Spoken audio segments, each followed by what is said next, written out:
are 6 months into the Modi government and some have started pressing the panic button on reforms already. And this is partly why. The cabinet has cleared the crucial insurance bill last night, which they plan to table in parliament next week. And while in principle the Congress is on board, they haven't made their formal stand clear. Other opposition parties like Trinamool are dead against it. Meanwhile, today states have blocked another key reform, the goods and services tax or the GST. Finance Minister Arun Jaitley was hoping to build a consensus at a crucial meeting today, but so far that has not been possible. The new coal bill is also in some trouble. Most opposition parties are opposing a new amendment that allows up to 26% stake of private sector companies to participate in competitive bidding for coal blocks. The question is whether the government is genuinely slow on reforms or whether they are being hampered by the political opposition, especially in the Rajya Sabha. Joining us tonight, Veerappa Moily, Lok Sabha MP of the Congress Party, Siddharth Nath Singh, spokesperson of the BJP, Derek O'Brien, Chief Whip of the Trinamool Congress in the Rajya Sabha tonight, and well-known economist and commentator Surjit Bhalla joins us this evening. I'd like to start with you, Surjit Bhalla, before the politicians get into it. There was a report yesterday in one of the leading newspapers that many in Indian industry have pressed the panic button already. They're frustrated. They feel that just not enough is being done on the reform front, not just on these bills that I've listed out, but various other sectors as well. Do you share that sentiment, or do you think it's just too early to be panicking? Yeah. Well, I think part of the reason that the industry is making the noise that not enough reforms. First, let me just say, I think there has been a significant movement on economic reforms. May not be as fast as some of us would like, but there has been significant movement. So if you will, if we were just talking about economic reforms, I think the government is on the right track. What I think is leading to some disillusionment, if not considerable disillusionment, is the non-economic reform stuff that this government seems to have got itself involved in for no reason and for no gain. You were just talking about the conversions, then there was the Sanskrit controversy, then there was the Gita being made. So if you will, the Hindutva agenda seems to be creeping back into the Modi regime, and that's what I think is irking a lot of people and makes them question that, listen, if Mr. Modi cannot even control this element of his party, then what is he going to do? How is he going to manage, if you will, getting bills passed in Parliament? So I just want to make, if you were just talking exclusively on economic reforms, I think the government is on the right track. And if you will, the Congress and the opposition are taking pot shots like the BJP did. And this idea of tit for tat, listen, you stopped our reforms, I will stop your reforms. I mean, this is quite despicable in my view. But essentially what you're saying is that the controversies are distracting the government from what is supposed to be its main task, which is to look at development and look at the economy and push forward with the reform agenda. That's the bottom line. Absolutely, and that is what the people voted the BJP in and voted Mr. Modi in, much more than the BJP. I'll take that to Siddharth Nath Singh. Siddharth, you heard what Surjit Bhalla had to say, and we're going to be talking about the conversion issue a little later in more detail.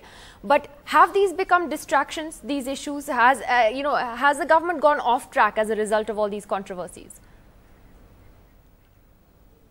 I don't think so. The government is absolutely on track. And let's understand, Nidhi, that there are two types of reforms which we need to discuss. One is the legislative side, the other is the executive side. So certainly legislative side, obviously certain reforms which are going to be either way, whether these issues which are being raised in the parliament, and Mr. Bhalla has also indicated to it, irrespective the legislative reforms would have been blocked by the opposition for a variety of reasons. But there are certain executive reforms, and there are a number of them on basis of which the growth story is coming back into India. And if I may narrate few of them, there are like FDI in, you can say, defense, FDI in railways, construction industries, then looking at certain, on the environmental side, certain clearances which have been given, particularly on the clean, climate change. The country getting opened up to the foreign or the global funds, various funds which are there. Insurance is a great area which is opened up. is opening up, the bill is coming. So there are a host of them which has come up, including the Jan Dhan Yojana, you know, on the social side also. So to say that the government is off track, I will certainly not agree. The government is absolutely on track. And on the legislative side, I'll just quote to you what Kiran Majumdar-Shaw has said. She said what we're seeing right now is reforms that are minor tinkering. And where is the investment in new projects?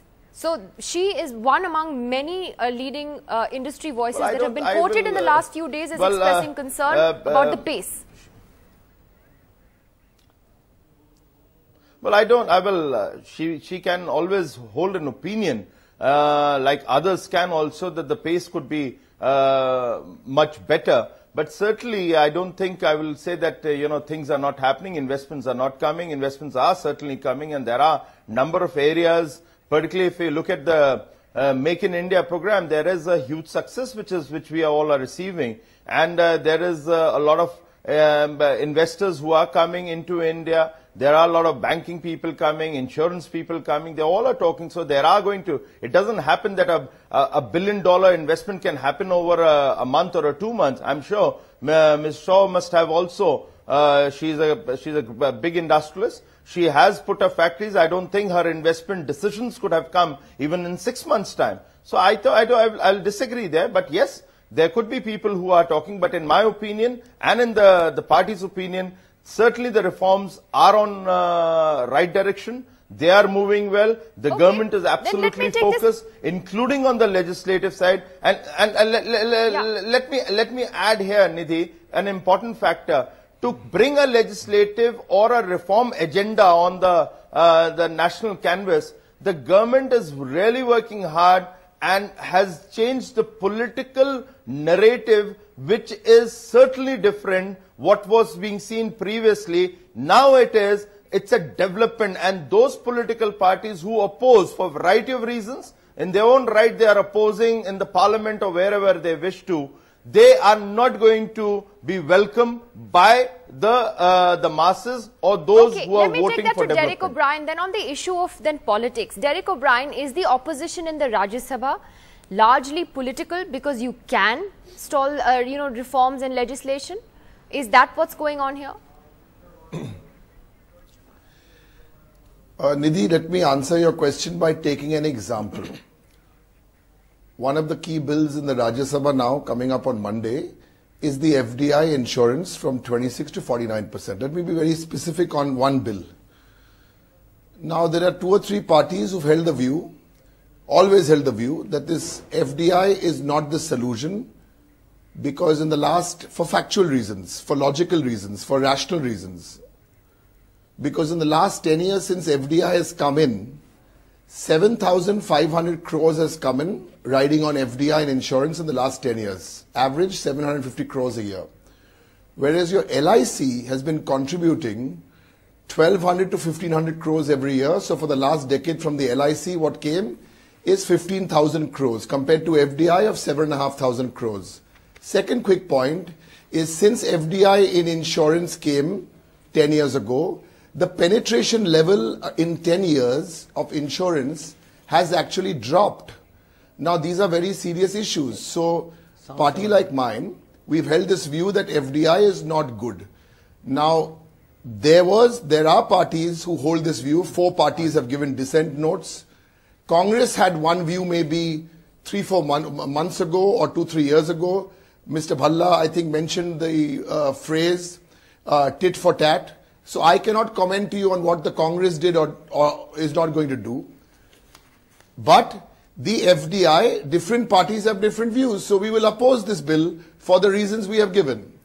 But I think the bigger point Mr. Bhalla makes, and I'm on the same page as that, is that now that a lot of this economic, I don't want to use words like derailed and all, because those are all maybe hyperbole, but now the promises of economic reform which were made in the election campaign, if everyone in the corporate world thought that this car would be cruising at 60-70 miles an hour, it is not. It is not.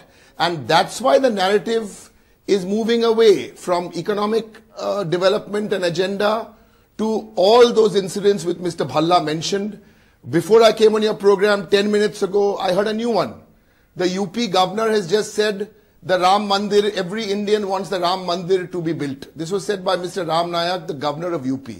Now you're saying this, you expect Parliament to run tomorrow with a statement like that from a governor? Thanks for the warning.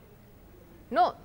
Well, I mean, that is a question that the BJP will have to answer in terms of whether things have got, in a sense, derailed as a result of all of this, which is the point that Surjit Bhalla also made. But let me ask Mr. Veerappa Moily this question. Sir, what is the Congress's final position on the insurance bill? This is a crucial reform legislation. Is the Congress going to support this in the Rajya Sabha and get it through next week?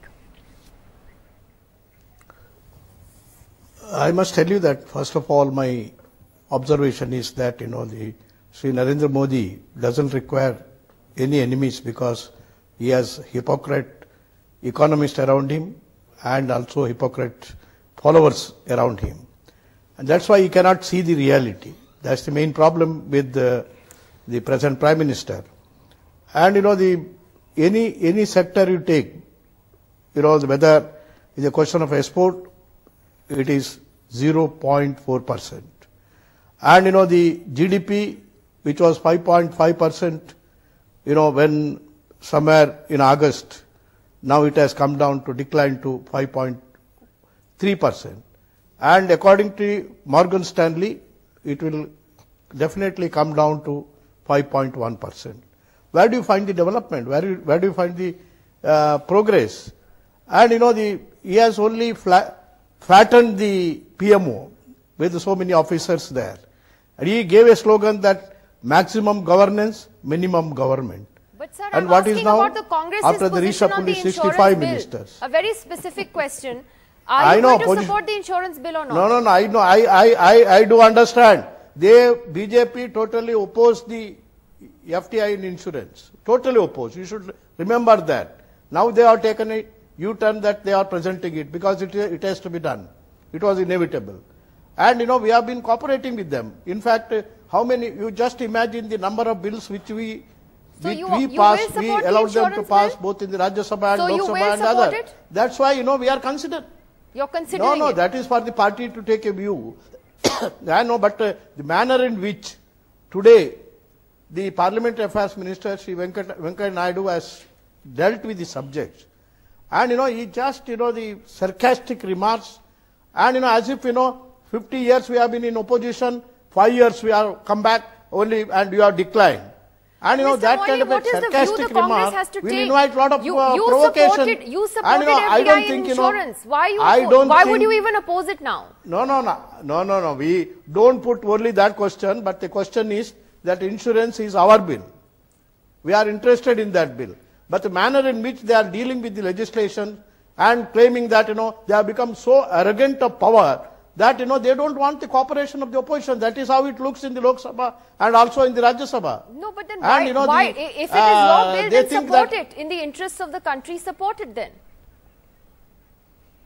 No. Whatever the interest of the country, they have opposed it. Whatever is in the interest of the country, we have Congress always supported it.